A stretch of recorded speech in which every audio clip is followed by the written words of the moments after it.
kiri, kanan, kiri, kanan, kiri, kanan.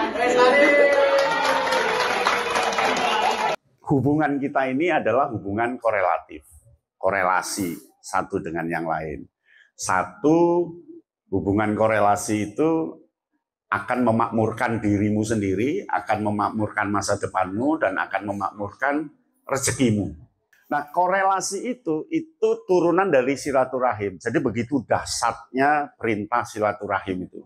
Ketika Anda hari ini, itu silaturahim. Terjadi silaturahim yang banyak. Silaturahim sesama, silaturahim dengan pembina, silaturahim dengan kakak kelas, silaturahim dengan adik kelas. Jadi hidupmu untuk sanggup kuliah, untuk nanti bekerja, bahkan untuk itu yang paling penting adalah mengkualitaskan silaturahim yang berkualitas. Audio Jungle. Audio Jungle. Baiklah, assalamualaikum warahmatullahi wabarakatuh. Selamat malam untuk semuanya. Alhamdulillah hari ini kita mendapatkan berkah dari Allah Subhanahu wa taala. Berkah oksigen sehingga kita bisa hidup. Berkah pikiran yang hidup, bergelora, serta berkah bahwa kita masih bisa menikmati tanggal 13 April 2025. Oleh karena itu, marilah kita mengirimkan rasa syukur ke Allah Subhanahu wa taala. Mudah-mudahan selamanya kita diberi anugerah dari semua anugerah, kesuksesan dari semua kesuksesan yang diberikan oleh Allah Subhanahu wa taala kepada kita semua tanpa reserve, tanpa alasan apapun, karena memang kita makhluk Allah Subhanahu wa taala. Saya terima kasih mewakili keluarga atas kehadiran adik-adik semua, dan ini tradisi Lebaran sudah 30 tahun yang lalu, ya, sejak di Gang 15 atau sejak sebelumnya di Banyurip, ya, itu kakak-kakak Anda selalu tiap Lebaran ada di sini, dan tentu tiap tahun silih berganti orangnya, tetapi kesan yang mendalam selalu lahir dari kunjungan ini. Oleh karena itu, saya mengucapkan terima kasih atas kehadiran adik-adik semua. Luar biasa, dan kehadiran ke sini tentu adalah kehadiran yang penuh dengan berkah. Sehingga rasa syukur yang mendalam harus senantiasa kita kirimkan pada Allah Subhanahu wa taala. Makna kita ke sini itu kan makna satu karena monumental. Sebab tidak akan ke rumah Kak Yatno kalau tidak ada kepentingan lain di luar Lebaran. Dan pertemuan itu juga tidak mungkin sekitar 30 orang lebih ini bisa bareng-bareng ke sini. Selain Lebaran. Coba nanti bulan Rejab atau bulan Dzulhijjah atau bulan ke sini, enggak. Mengapa ke sini? Karena ada momentum. Dan momentum itu menjadi budaya Indonesia akibat kekerabatan. Jadi Asia Timur itu orangnya adalah kekerabatan. Sehingga mengapa ada marga, mengapa ada nama-nama tua, itu kekerabatan. Sehingga ajaran selain agama di Asia Timur itu yang paling kuat adalah ajaran keluarga. Maka ketika ingin memusuhi orang Asia Timur, pukul saja leluhurnya, dia pasti akan marah. Perang Diponegoro itu terjadi salah satunya di samping kebencian dijajah, tapi karena nenek moyangnya akan digusur dengan jalan kereta api. Jadi nenek moyang di Tegalrejo situ akan digusur kena jalan kereta api, sehingga harus berperang. Nah itu karena kita ajarannya adalah ajaran keluarga. Makna dari ajaran keluarga itu kalau dipikir-pikir lebih jauh, kita itu tidak bisa lahir tanpa pertolongan orang lain. Anda lahir karena pertolongan ibumu yang punya motivasi tinggi ngeden, ya kan? Akhirnya keluarlah bayi. Lalu dibantu dengan bidan atau dokter, kemudian dibantu oleh kasih sayang ibu, sehingga asupan gizinya pertama adalah asupan dari air ASI ibu. Itu silaturahim pertama dari lahir. Nanti setelah itu seharusnya tetap silaturahmi, tapi orang egoisnya muncul, akhirnya lepas. Nanti begitu tua, baru dia akan dibantu orang lain lagi. Ketika sakit, ketika meninggal, dia akan dibantu oleh orang lain.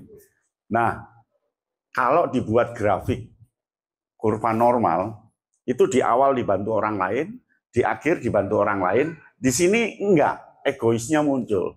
Padahal seharusnya dia di sini kalau mau bantu orang lain, dia akan dibantu oleh orang lain dan akan ideal. Jadi idealnya sepanjang hidup itu harus selalu kolaborasi satu dengan yang lainnya.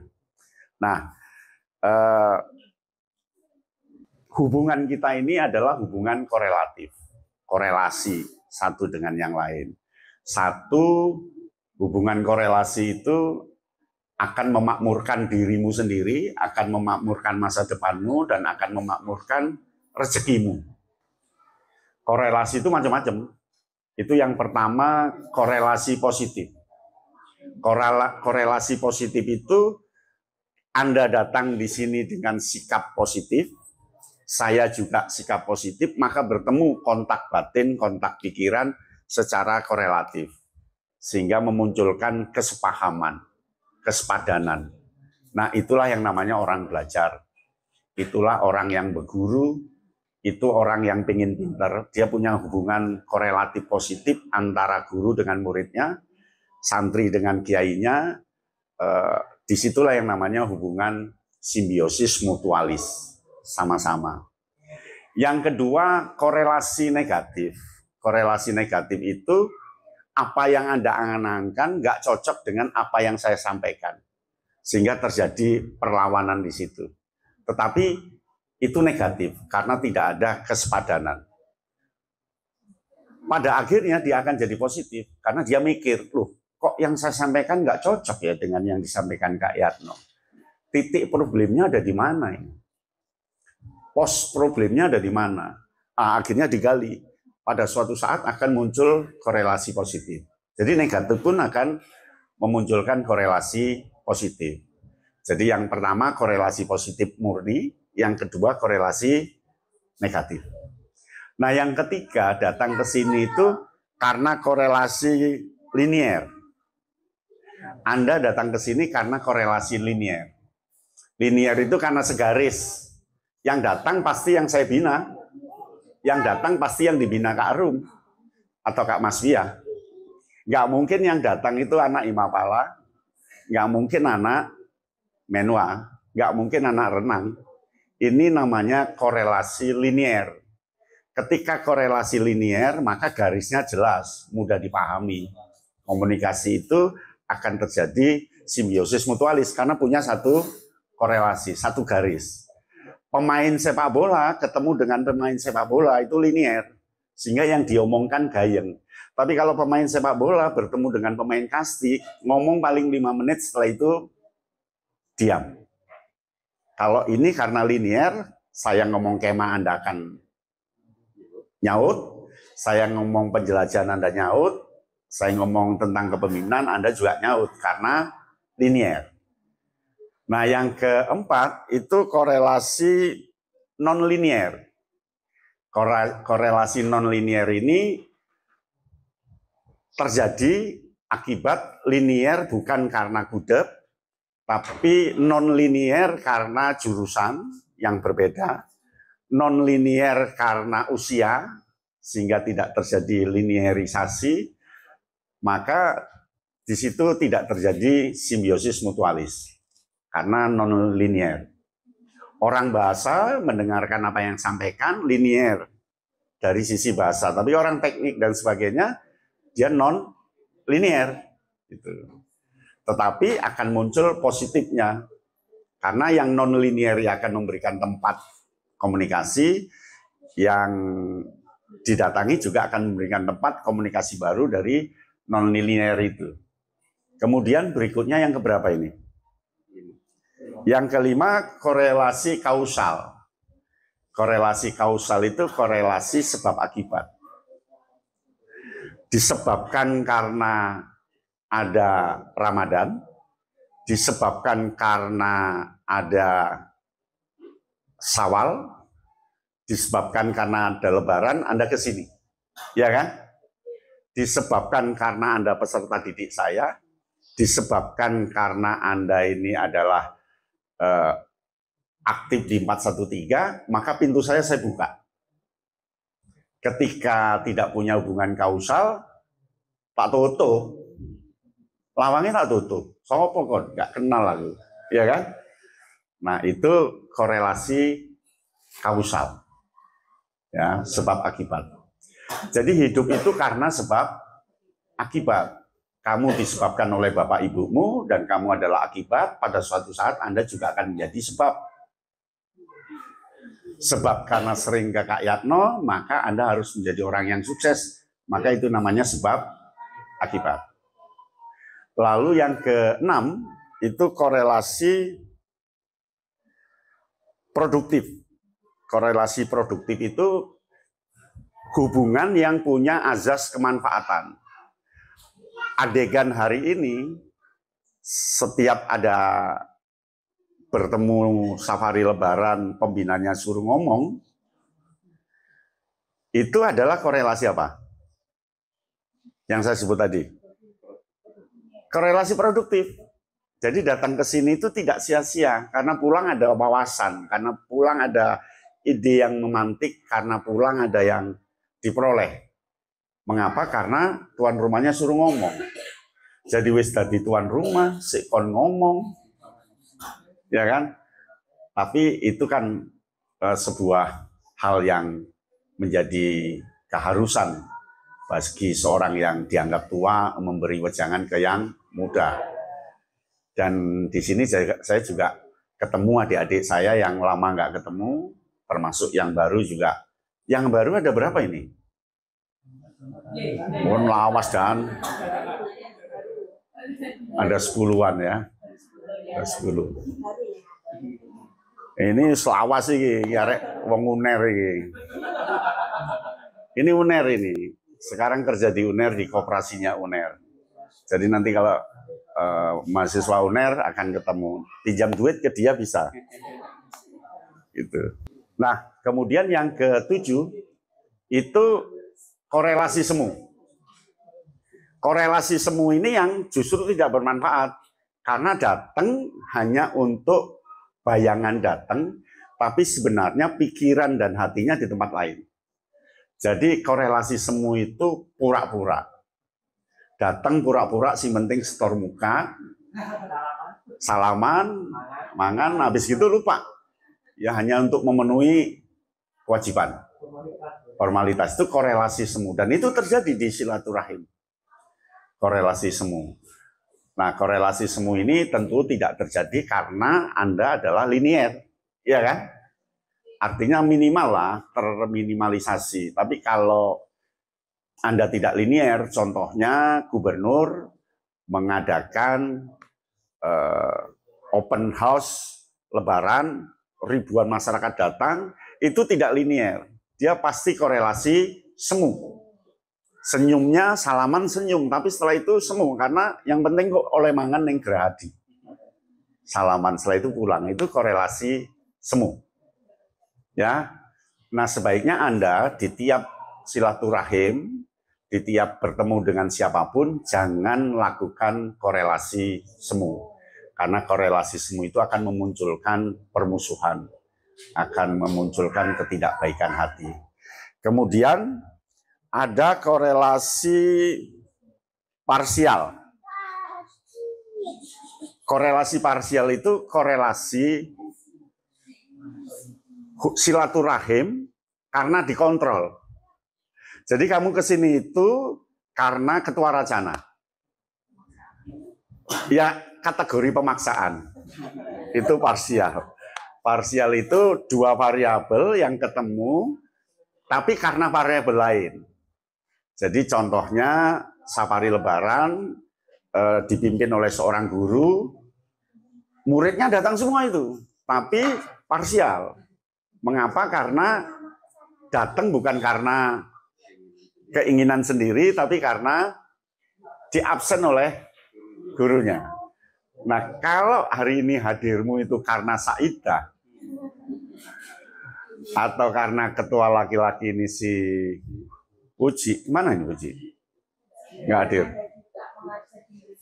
Oh ya, karena sungkan sampai Saidah dan Puji, atau sungkan sama pemangku adat Siva dan ya itu namanya silaturahim parsial. Aku kepaksa loh ngene kayatmu itu. Sajane yo nggak pengen aku sungkan, tapi karena nok Saidah nggak enak. Kadung iyani neng WA itu silaturahim parsial. Sama dengan semu tadi, pura-pura. Ya, kalau semu itu karena diri sendiri yang tidak konsentrasi dengan yang ditemui, yang penting setor muka. Tapi kalau parsial itu lebih nemen dari semu. Wis yo semu, tapi ya karena kepaksaan. Anda datang ke sini terpaksa apa enggak? Enggak. Insya Allah enggak ya? Yakin? Berarti masuk di korelasi produktif. Korelasi produktif itu korelasi tingkat tinggi. Jadi bagaimana hubunganmu itu menghasilkan sesuatu, apakah sesuatu itu tampak atau tidak, tetapi memberikan semangat pemantik yang pada suatu saat akan memacu pikiranmu melahirkan produktivitas tertentu. Itu namanya korelasi produktif. Korelasi produktif itu biasanya dilakukan oleh bidang pemasaran ke orang yang akan didekati. Lalu berhasil, ya udah saya akan nanam saham sekian. Itu korelasi produktif. Seperti teman-teman Anda yang sudah bekerja, pasti tujuannya adalah korelasi produktif karena produktif itu yang akan dihargai oleh bosnya, oleh pimpinannya. Itu korelasi produktif. Nah, Anda di sini korelasinya produktif apa enggak? Terus ngomong produktif itu aman ya. Jadi itu korelasi semu ya. Aman. Lalu korelasi spurius. Spurius itu bukan serius ya. Spurius itu kamu datang ke sini bukan karena Saidah, tapi karena faktor lain. Karena faktor lain. Faktor lain itu, engko kayak nota dadekno pembimbing skripsi. Aku tak teko Ada maksud rahasia di balik itu. Itu spurius. Itu maksud tertentu. Jadi ada udang di balik rempeyek. Mumpung riyo di ning Kak Yatno wingi gak enak mbek wong keluarga gak iso ning Kak Yatno sungkan. Mariaji yo gak enak wong dilarang ke sini. Ya kan mumpung riyo aku tak teko Nah, itu spurius. Enggak apa-apa, yang penting kan sudah silaturahim ya. Ini nggak ngerasani dong ini ilmu kok, ini ilmu ya. Spurius itu hati-hati. Spurius itu orangnya dia punya maksud tertentu. Biasanya kalau ini kan karena saudara sendiri Eva dan kan adik ya. Biasanya dia masuk karena mata-mata, masuk karena apa begitu ya. Jadi dia datang karena variabel lain. Ya. Kemudian yang terakhir itu korelasi ilusi. Korelasi ilusi. korelasi itu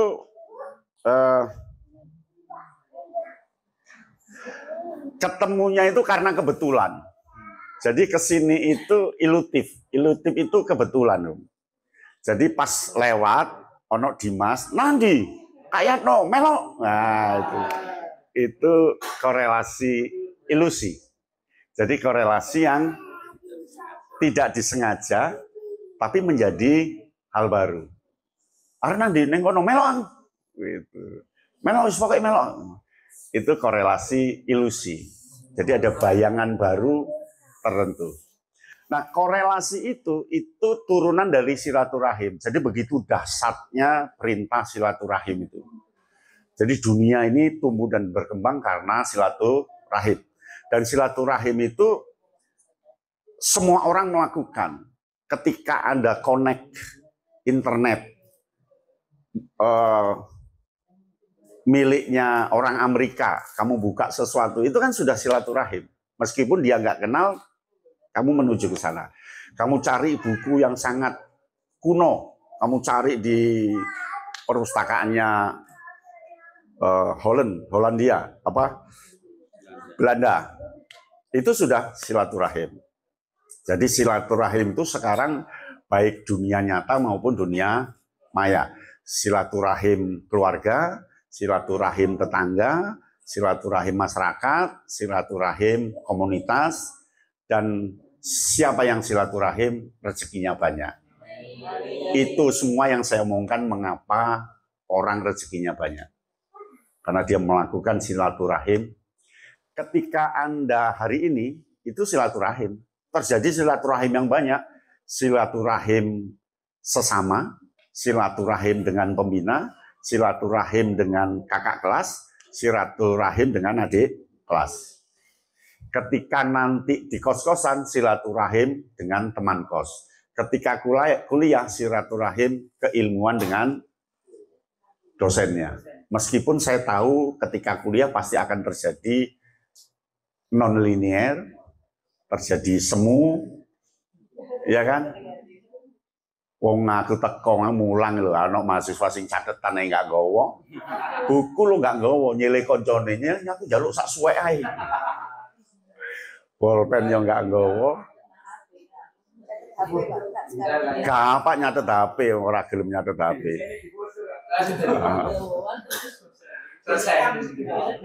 Dosennya difoto, aku enggak gawe apa? PPT.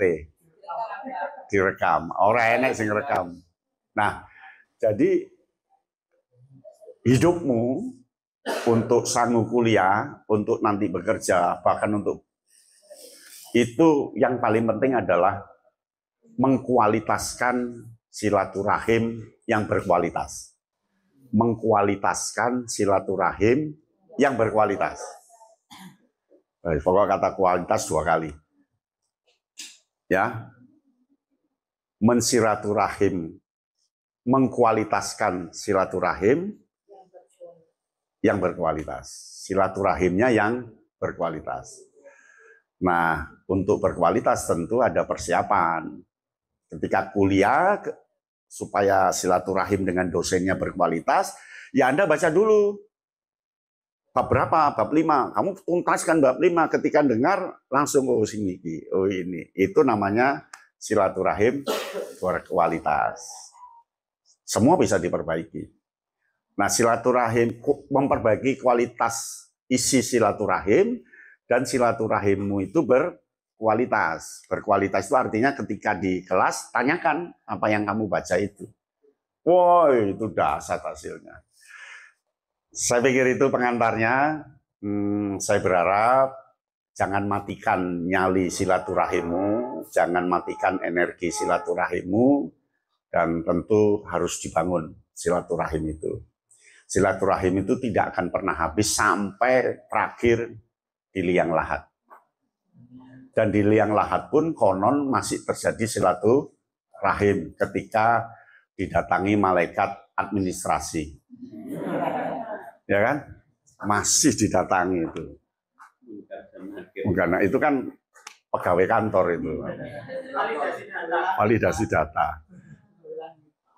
Pegawai langit. Saya pikir itu, dan hikmahnya hari ini jangan sia-sia datang ke Sidosermo, tapi rumuskan menjadi azas kemanfaatan yang kamu peroleh. Apa? Dan dari Kak Yatno juga akan muncul segumpal manfaat karena kedatangan banyak adik-adiknya. Semakin rumah didatangi banyak orang, semakin energi rezekinya tinggi. Saya pikir itu, terima kasih. Nanti ditutup doa oleh Kak Rum. Jadi jadi Pak Mudin tukang tunggu. Terima kasih. Wassalamualaikum warahmatullahi wabarakatuh. Selamat malam untuk semuanya. Audio Jungle. Audio Jungle.